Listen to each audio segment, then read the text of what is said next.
Salut l'équipe, j'espère que vous allez bien. Victoire du Real Madrid 4-1 face à Levante. Sixième journée de Liga, ça fait 6 sur 6 les gars, ça fait plaisir. Toujours leader de cette Liga là avec 5 points d'avance sur l'UFC Barcelone. Évidemment qu'il y a un match en moins. Voilà, c'était pas un match compliqué, ça ressemblait plutôt à un match piège, un match à l'extérieur. C'est jamais facile à l'emporter, surtout face à une équipe de Levante qui peut te mettre dans pas mal de petits problèmes, dans un match un peu piège, tout ça. Voilà, on s'est imposé. Je pense que l'essentiel a été fait, même s'il y a eu parfois pas mal de petits déchets techniques, notamment en seconde période. On va revenir sur ça. Mais ça a été fait, belle victoire dans l'ensemble, beau match. On a vu du Kylian, on a vu du Vinicius, on a vu du Mastantuono. Voilà, on a vu un bon Carreras qui a évolué aujourd'hui en défense centrale. J'espère que vous avez passé une très belle soirée, une belle journée. Vous avez profité sur ce match-là, les gars. Et voilà, on débrief. Comme je le disais tout à l'heure, en première période, tu avais un Real Madrid qui avait le pied sur la balle. Même quand on n'avait pas le pied sur le ballon, tu vois que les seconds ballons étaient très vite récupérés. On récupérait pratiquement tous les seconds ballons. À la perte de la balle, il y avait un pressing automatiquement qui s'activait. Tu avais comme deux ou trois joueurs, notamment soit Ceballos qui pressait un peu haut. Tu avais aussi un Valverde qui pressait, ou bien même un Vinicius qui participait au pressing, tout ça. Voilà, donc, première période, généralement, on avait le pied sur le ballon. Hein. On avait le pied sur le ballon. Désolé, ça ronronnait un peu, mais on cherchait, et paf, on a trouvé Vinicius. Vinicius qui, je sais pas comment il fait encore, fait ce geste-là, ce but-là, et c'est dû encore à un pressing haut, tu vois, on récupère haut le ballon, et il y a ce but-là qui sort, les gars, cet extérieur du pied, je sais pas comment il fait. Il y a deux, trois joueurs devant lui, les gars. Il nous sort un geste technique de, je sais pas, peut-être c'est Luka Modric, il a pris des cours avec Luka. Sinon, je sais pas si c'est du Ronaldinho il a bossé la nuit, je sais pas. Mais c'est ce qui nous a servi aujourd'hui à l'examen. Extérieur du pied, le gardien ne bouge pas. Il est bouche bée, nous tous nous sommes bouche bée. Le ballon rentre 1-0 pour le Real Madrid. Tu vois. Et durant toute cette première période-là, hormis son but spectaculaire, ça a été un Vinicius disponible. Un Vinicius qui était là, un Vinicius qui recherchait le ballon, qui venait chercher le ballon soit dans les jambes, qui faisait des appels en profondeur. C'était un Vinicius tout simplement disponible et un Vinicius qui prenait du plaisir aujourd'hui. Moi, je pense depuis le début de cette saison, c'est l'un de ses meilleurs matchs, sinon le meilleur. Aujourd'hui, c'était un Vinicius souriant, un Vinicius qui prenait du plaisir à jouer, un Vinicius qui demandait la balle, qui recherchait si, qui voulait qu'on lui donne la balle, qui voulait qu'on joue beaucoup avec lui. J'ai vu un moment, il demandait à Ceballos, mets la main dans les pieds, bon, envoie la main. Il avait envie, il voulait, je sais pas si c'est le ballon d'or d'hier d'Ousmane Dembélé qui a fait ça. Je sais pas si c'est tout ça qui a engendré ça. Mais aujourd'hui, j'ai trouvé un mec souriant, un mec qui reprenait du plaisir à jouer au foot. Un mec qui souriait et moi, ça me fait plaisir.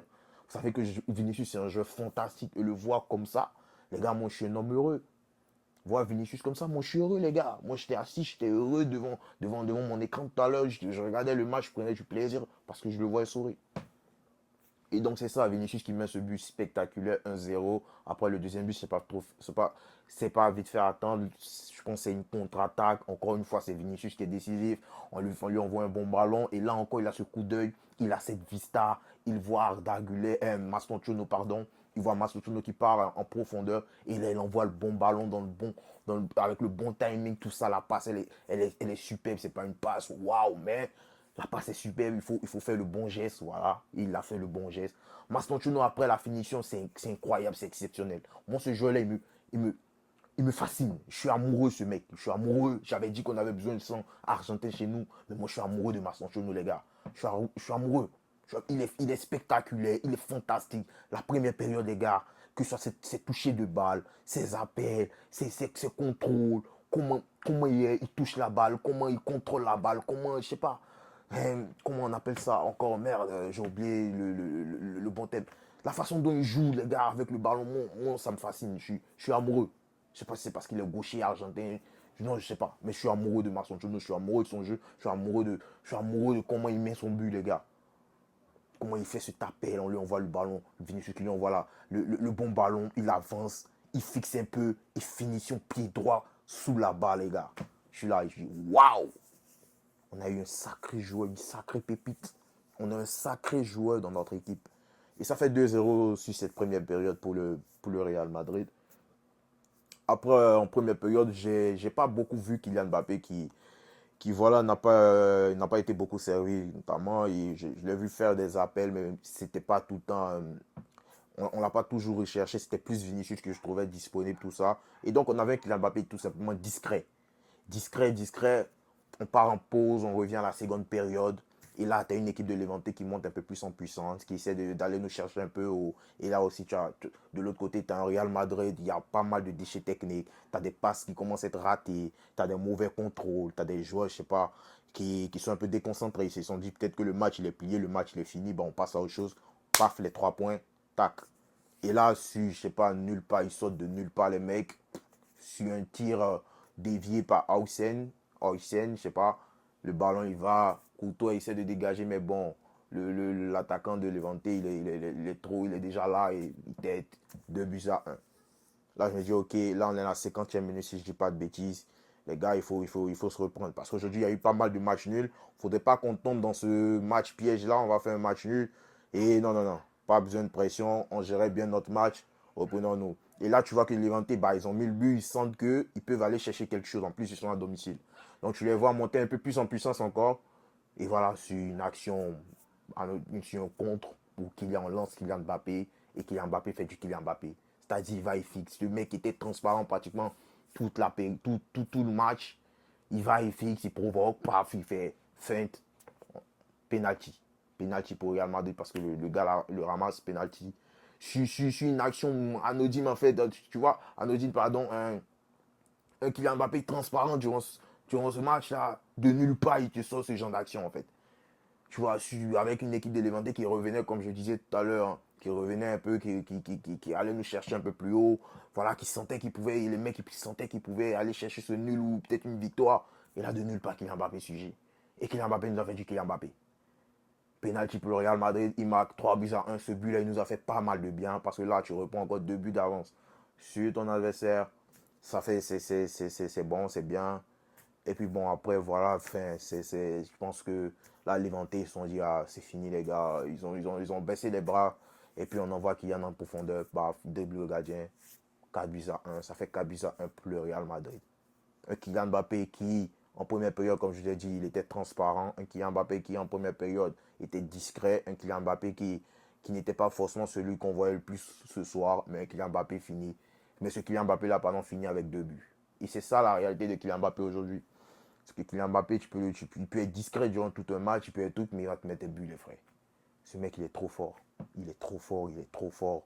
Et c'est pour ça que ce mec-là, on a besoin de lui. On a besoin de lui, on a besoin de Vinicius. On a besoin de ces mecs, on a besoin de Bellingham, on a besoin de toute cette équipe-là pour aller remporter des titres, pour aller chercher des trophées.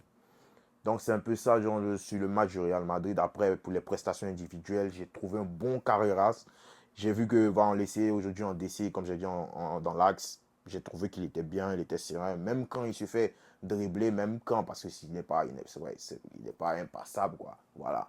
Donc même quand il se fait dribbler et tout, je trouve que le gars, il revient quand même bien. Il essaie tout. En fait, c'est la meilleure recrue actuellement. Pour moi, c'est la meilleure recrue au Real Madrid. Il est tellement serein et en fait, il est tellement incroyable, que ce soit à gauche ou dans l'axe aujourd'hui. Les gars, moi, franchement, Carreras, c'est un autre gars dont je suis amoureux. Je suis amoureux de lui, Carreras. Tu vois cette vidéo, je t'aime, mon frère. Je t'aime, tu as changé ma vie. Je sais pas, en combien de matchs tu as déjà changé ma vie. Tu as changé la vie de beaucoup de Madrilènes. Je t'aime, mon frère, je t'aime. Après ça, est-ce qu'il y a une performance que j'ai pas aimé du tout? Non, je pense pas. Après, j'ai beaucoup aimé aussi les entrées en jeu, notamment celle de Bellingham qui a apporté un nouveau souffle avec le ballon et puis voilà, essayer de calmer un peu, d'envoyer à gauche, à droite et tout et tout. J'ai pas mal aimé aussi ça. Ceballos aussi, je l'ai beaucoup aimé en première période, même en deuxième aussi. Après, j'ai vu que ouais, ça commençait à être un peu plus compliqué, à être un peu plus difficile, notamment quand Levante élevait un peu le niveau. Enfin, voilà. Mais sinon, après ça, je trouve que c'est un match correct. C'était un bon petit match. On a pris nos 3 points. Ça fait 6 sur 6. Nous sommes leaders. 5 points devant le Barça. Je pense que c'est une bonne chose. Voilà, pour la suite, le samedi, je crois, on joue contre l'Atlético. Un match décisif, même si l'Atlético n'est pas trop en forme actuellement. Mais c'est un match, ça sera le premier gros test, en gros, de Xabi Alonso. On verra, en fait, voilà, je sais que cette équipe de l'Atlético, en plus à domicile, va vouloir nous bousculer. Ça reste un derby, le derby de Madrid. Même si l'Atlético est moins bon actuellement, c'est sûr que cette équipe-là va entrer avec l'intensité, tout ça, tout ça. Donc j'attends de voir quelle serait la compo. Est-ce qu'on aura par exemple un Jude Bellingham titulaire? C'est la grande question aussi. Est-ce que Masanchono sera à droite? Autre bonne question. J'espère que vous avez aimé cette vidéo, les gars. C'est tout pour aujourd'hui. N'oubliez pas de liker, de vous abonner, surtout de commenter. Merci pour la force que vous envoyez. Et puis, on s'attrape pour le prochain match du Real Madrid, à la Madrid d'Inanamas. Ciao.